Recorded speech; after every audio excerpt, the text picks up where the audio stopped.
Todos, ¿cómo están? Bienvenidos. Mi nombre es Úrsula Chamochumbi y ustedes están en La Mira.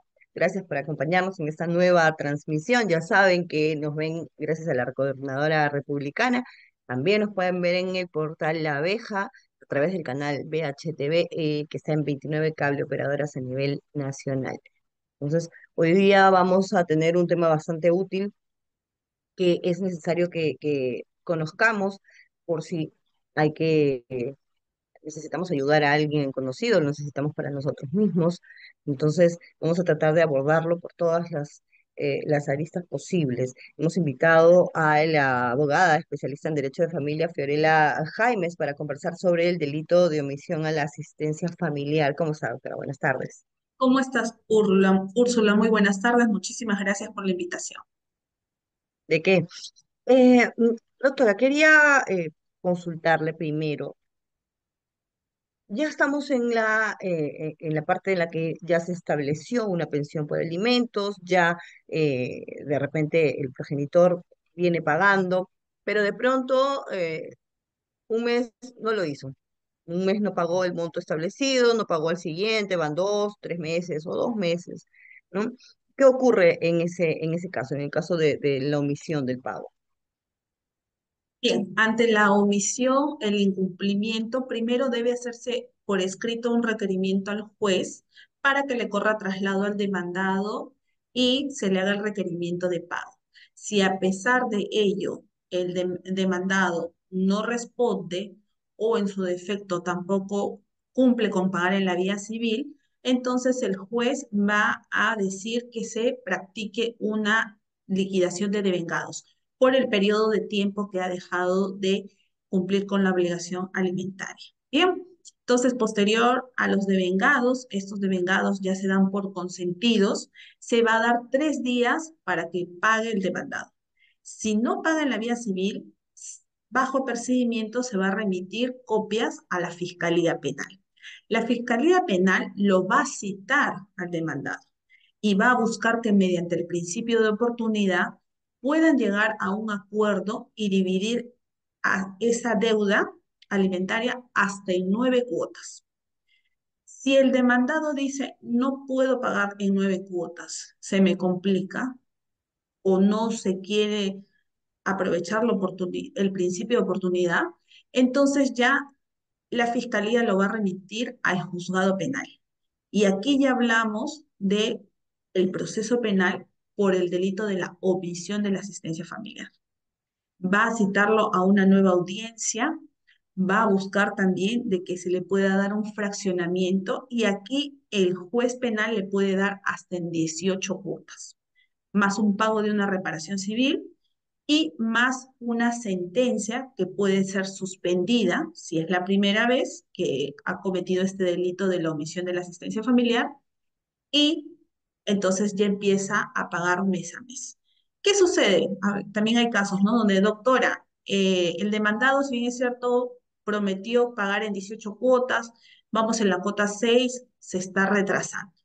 Entonces hay que informar al fiscal y el fiscal, como tiene la acción penal, va a hacer este requerimiento al juez, donde le va a decir, juez, está incumpliendo, déjese sin efecto ese acuerdo y pídase que se pague el 100% del saldo.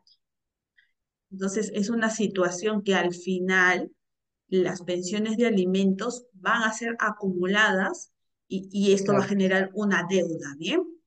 ¿Existe pena efectiva de prisión preventiva? Prisión por deuda de alimentos, sí. El artículo 149 del Código Penal señala que puede ser una pena hasta por 3 años. Bien, entonces, En qué caso se da la pena privativa de libertad efectiva? si hablamos, por ejemplo, de un padre que ha generado una deuda, un segundo compromiso de pago y hablamos ya hasta un tercer compromiso de pago y viene incumpliendo. Entonces ya la tercera sentencia va a ser como una pena efectiva. ¿Cuánto tiempo más o menos demora todo este trámite? Desde que se atrasó y se envió el escrito al juez hasta que terminó en un juzgado penal. Podríamos hablar aproximadamente, Úrsula, de 1 año a 1 año y medio. ¿Por qué? Ujú. Por las notificaciones, las resoluciones.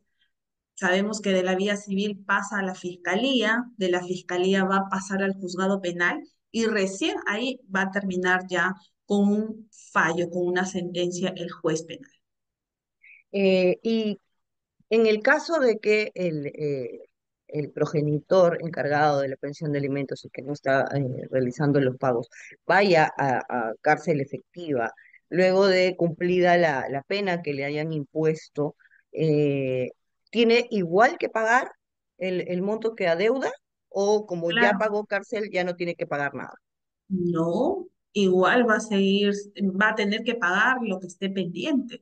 Y es más, se le va a ir acumulando la pensión fijada desde el proceso inicial.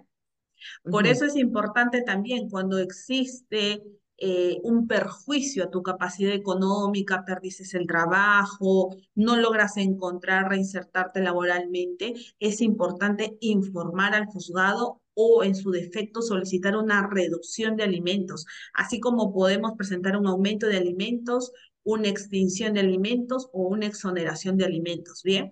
Pero es importante accionar porque de parte el juzgado no lo va a hacer ni de oficio, solo va a ser con el requerimiento del demandante o del demandado, y solo así el juez va a emitir nuevos pronunciamientos.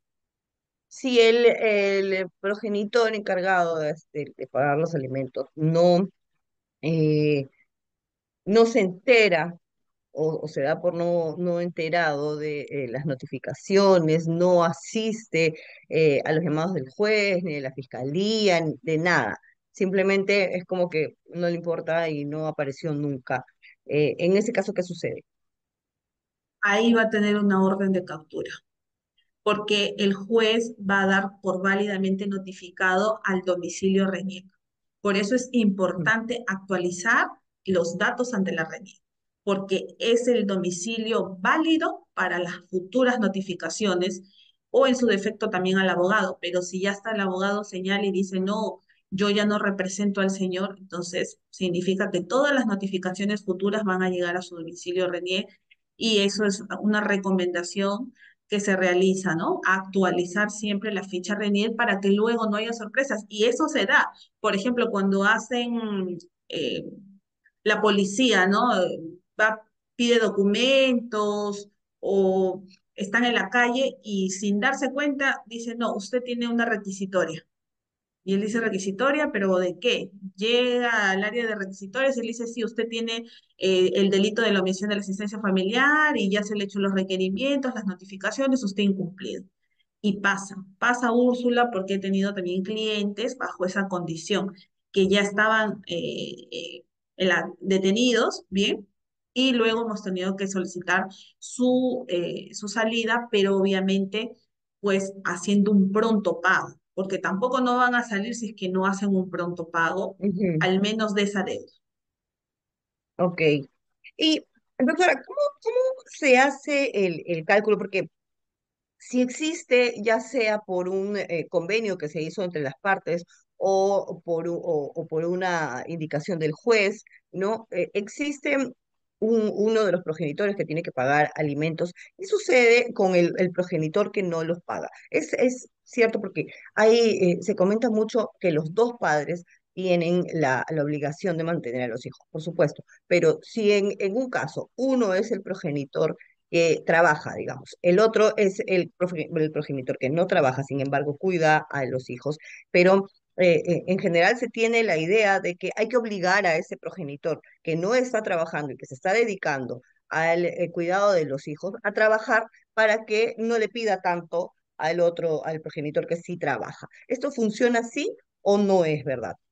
Bien, sobre ese punto es en los juzgados de paz letrado donde se tiene que poner a conocimiento de que, por ejemplo, si hablamos de un niño de 2 años o de meses de nacidos, tú estás realizando un aporte económico al estar al cuidado, porque Sí. si esta madre o este padre deja al menor, lo tendría que dejar con un tercero, y a este tercero obviamente hay que pagarle una remuneración para que pueda estar con el menor y así pueda trabajar.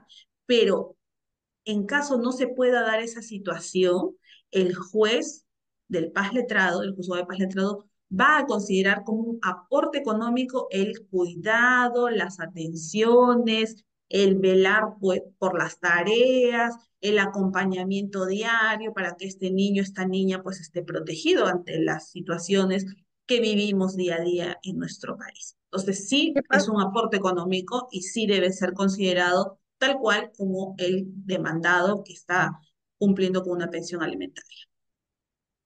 ¿Eso en el caso de los niños pequeños o también en el caso de niños más grandes? O sea, que no existe una edad límite, digamos, de los hijos para que el padre o la madre puedan quedarse cuidándolos en casa y no trabajar fuera de ella.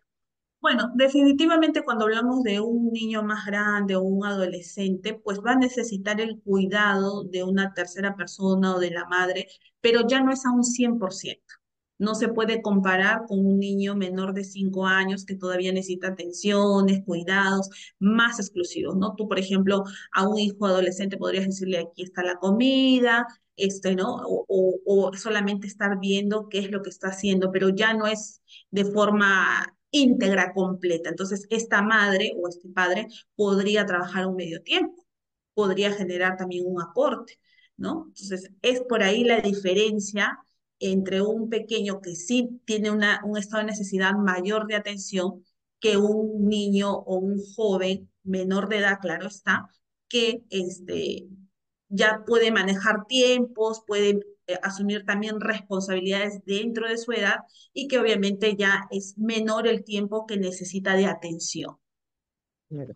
¿Y cómo demuestra el padre que recibe la pensión de alimentos, el padre o la madre que recibe la pensión, pero que a su vez vive con los menores, se encarga del cuidado de los menores y que trabaja también, digamos, un medio tiempo o tiempo completo, como fuera, pero trabaja fuera del hogar y a la vez se encarga de la atención de los hijos porque vive con ellos? Este progenitor tiene que demostrar de alguna manera que está aportando también económicamente a su hogar, como lo hace el otro progenitor que es el que paga eh, la pensión por alimentos. No es obligado porque recordemos de que la demanda se interpone contra el otro progenitor, padre o madre, ¿bien? En Ujú. cambio, el otro sí está obligado a pagar mes a mes una pensión que se haya señalado como por acta de conciliación o ante el Poder Judicial. Bien, asimismo, hay un estado de cuenta en el Banco de la Nación donde se va a poder verificar de que mes a mes Ujú. se ha cumplido. Está pagando. Distinto es el padre o la madre que está en casa, que haga trabajo remoto, que trabaje medio tiempo, él sí no está en la obligación. Pero sabemos, ¿no? Si, por ejemplo, este padre que por sentencia pasa 1.000 soles y el estado de necesidad del niño son 2.000 soles o 1.800 o 1.500, definitivamente pues este otro progenitor está cubriendo ese estado de necesidad para que pueda cubrirse su educación, su salud, su vestimenta, su recreación, su vivienda, ¿no? Porque la pensión de alimento no es la comida que el niño o el adolescente tiene de forma diaria, sino es un todo. Eso es Ujú. el concepto de alimentos en Perú. Claro. ¿Y qué pasa cuando ya se estableció una pensión de alimentos, uno de los progenitores ya viene pagándola y cambia la situación? De repente el progenitor que cuida a los hijos se quedó sin trabajo o los cambiaron de colegio y hay un monto mayor que pagar o cualquier situación que incremente los costos de vida de estos menores y se tiene que pedir al progenitor que paga una pensión que ésta se incremente, ¿no? Esto se hace a través supongo, dependiendo de cómo lo hayan hecho una conciliación o a través de un juzgado. Pero, ¿qué sucede en ese caso cuando el progenitor lo solicita y el otro progenitor indica, pero tú deberías trabajar, ¿no? O de repente deberías aportar más? ¿Para dónde normalmente suele darse la razón en estos casos? Bien, pongamos, existe una sentencia del año 2015. En la actualidad, este niño ya no tiene la misma necesidad que en el 2024. Entonces, Además, ante eso el vamos. alza de los precios y todo eso es diferente, ¿no? Los costos Así es. han Entonces, aumentado. debemos presentar una demanda de aumento de alimentos, hacer un cuadro de gastos para poder evidenciar los gastos reales que tiene ya el niño en el 2024 y asimismo adjuntar las boletas de gastos, los pagos al nuevo colegio, todo eso hay que acreditar para que luego no haya una observación o una objeción de la otra parte y diga, no, pero pide aumento, pero no me demuestra que está o se ha incrementado el estado de necesidad de mi menor hijo. Entonces, con ello, el juez va a generar un aumento, sí, va a generar un aumento, pero también la condición para el aumento de alimentos es que la capacidad económica del obligado se haya incrementado, es decir, esté también posiblemente en un nuevo trabajo o ya no está en el cargo que estaba, sino está en un cargo superior, bien, y ante esa situación, si se cumplen ambos requisitos, mayor estado de necesidad del menor y mayor capacidad económica del obligado, el juez va a emitir una sentencia con un aumento de alimentos. Si se da el caso de que eh, el obligado a pagar la pensión no ha cambiado su estatus, digamos, sigue en el mismo trabajo, sigue ganando lo mismo, sin embargo, paga un porcentaje, digamos, un 20 o 30, un 30% de su sueldo en pensión. No se ha modificado, no hay ningún cambio en ese estatus. También es posible que se dé un monto mayor, Podría darse un un aumento. aumento siempre y cuando no tenga otros alimentistas, es decir, no tenga un hijo más o no tenga o no esté pasando pensión a sus padres, porque también debe, ¿no? La ley también faculta para que los hijos pasen una pensión a sus padres. Entonces vamos a ver también su carga familiar. Si no hay carga familiar, entonces sí podría aumentarse un 10% más, es decir, ahora ser un 40%. Pero si Ujú. existe carga, ya no, porque la ley también señala que solo es hasta el 60% para cubrir las pensiones de alimentos. De la cantidad de alimentistas que tú tengas, se tiene que prorratear ese 60%. ¿Por qué? Porque este padre o esta madre obligada también debe tener un 40% de libre disponibilidad para estudiar, para vivir y para mantenerse día a día. Ok. Y en el caso de que haya por ejemplo, un padre que quiere, ya los hijos crecieron, necesitan ir a la universidad, todavía se tiene que pasar eh, la pensión, pero el padre no está de acuerdo, o el progenitor que paga la pensión no está de acuerdo, por ejemplo, en la universidad A, y el otro progenitor sí quiere la universidad A, ¿no? Entonces, no están de acuerdo en a qué universidad mandarlo, porque de repente esta universidad A es mucho más cara que la universidad B. ¿No? Entonces, ¿qué ocurre en ese caso si es que se solicita, por ejemplo, un aumento de pensión para una universidad en la que uno de los progenitores no está de acuerdo? Bueno, primero debemos de pensar que la ley faculta también la pensión de alimentos para los hijos mayores de edad hasta los Ujú. 28 años. Sin Mientras embargo, estén estudiando. claro, esa es la condición, que estén realizando un estudio técnico o universitario y este también que sea satisfactorio, con éxito, ¿no? No podemos tampoco premiar a un hijo que está reprobando cursos, jalando ciclos, eso no lo permite la ley y ante ello ya se da la exoneración de alimentos, ¿bien? Pero bueno, hablemos del caso de los hijos que sí están cumpliendo, estudian, tienen buenas calificaciones, mínimo 11 a más, ¿correcto? Aprobatorio. Entonces, este hijo también debe de tener en claro, ¿no? Que no es donde yo quiera, qué universidad es la más cara o si el papá o si la mamá no están de acuerdo, no. Acá es lo importante que se vele y se le dé la educación. Si este padre tiene la posibilidad de darle una universidad A, pues en base a ello se tiene que fijar el aumento de alimentos o la pensión de alimentos, pero no podemos pretender tampoco que a un solo hijo se le va a dar el 60%, bien, de una pensión con el solo fin de poder eh, exclusivamente darle la universidad que él o la madre desea, por ejemplo, ¿no?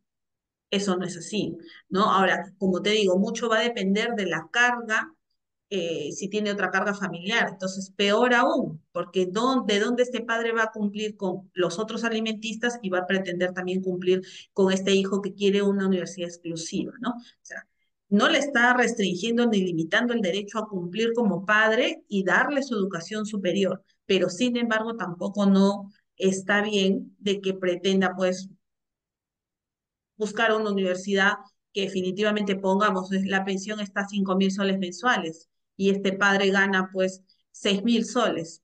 Imposible. Perfecto. Muchísimas gracias, doctora, que nos ha quedado bastante claro. He tratado de cubrir todos los casos, aunque el tiempo sea corto. Muchísimas gracias por habernos acompañado hoy. Gracias también a amigos ustedes por haber estado conectados con el programa. Ya saben, nos pueden ver a través de las redes de la Coordinadora Republicana, del portal La Abeja. Estamos también en el canal BHTV. Mi agradecimiento a todos ellos y nos vemos la próxima semana.